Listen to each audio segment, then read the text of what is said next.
भैया बड़ी पूरे बिहार का भ्रमण करके यहाँ आए हुए आरा की धरती पे और वेलकम स्वागत है। मैं एक ही लाइन कहूंगा, अरे अरे तो चल जाई हजार के यहाँ भोटे मार के, चल जाई हजार के यहाँ भोटे मार के, और तोहरा से सभे लोग कहता प्यार से, तोहसे तेजस्वी जी कहता रे प्यार से, चल जाई हजार के यहाँ भोटे मार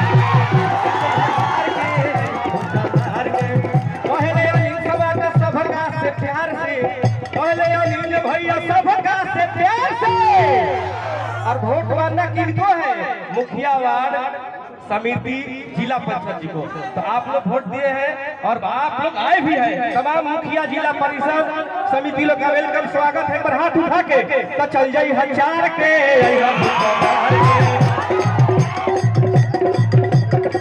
चल जाई हजार के बस। हाँ हाँ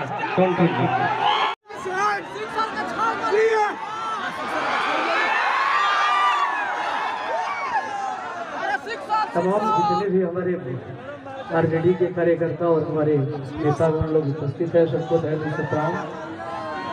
हरि की राजद के गहमछिया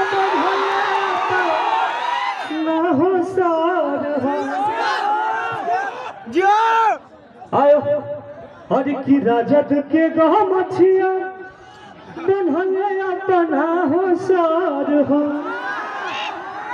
जनुआ हमार हर देवी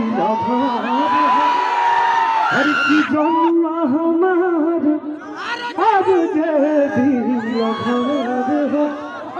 हर की लालटेन के दीवाना लालू चाचा जसनीदार हो, हर की लालटेन के दीवाना तेज तेजस्वी जसनीदार हो, आयो नील सम्राट आज जे ढील